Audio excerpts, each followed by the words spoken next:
श्री गणेश दत्त गुरुभ्यो नमः. गुरुर्ब्रह्मा गुरुर्विष्णू गुरुर्देवो महेश्वरः.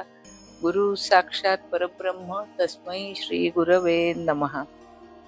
परमपूज्य गुरुदेवांचे वाणी या विषयावरील मार्गदर्शन. भगवंताने मनुष्याला वाणी ही बोलण्यासाठीच दिलेली आहे. मुखामध्ये असलेली जिव्हा दोन प्रकारचे काम करते.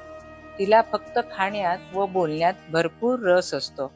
आवडीचे खाताना आणि बोलताना भान राहिले नाही तर तो वाहवत जातो.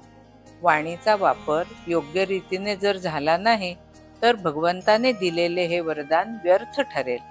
बोलताना भाषेचा वापर उच्चार चांगला करावा, कारण जसे उच्चार तसे विचार व त्या मानाने आचार असे सर्वसाधारण सूत्र असते. आपले बोलणे असे असावे की जे दुसऱ्याच्या हृदयाचा ठाव घेईल.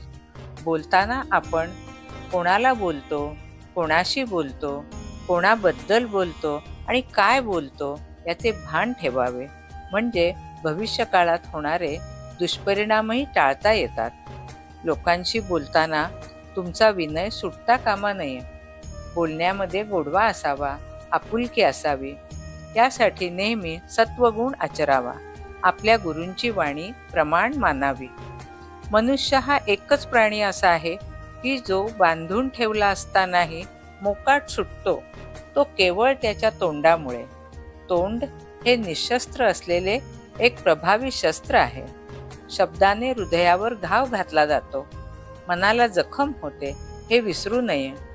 खोटं बोलणं, कठोर बोलणं, असंबद्ध बोलणं हे वाणीचे दोष आहे. ते प्रयत्नपूर्वक दूर केले पाहिजेत. त्यावर कलीचा प्रभाव वाढता कामा नये. जास्त बोलण्यापेक्षा शांत किंवा राहायचे हे लक्षात घेतले पाहिजे.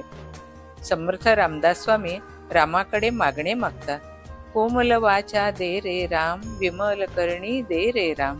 तर तुकाराम महाराज म्हणतात, घेई घेई माझे वाचे, गोड नाम विठोबाचे.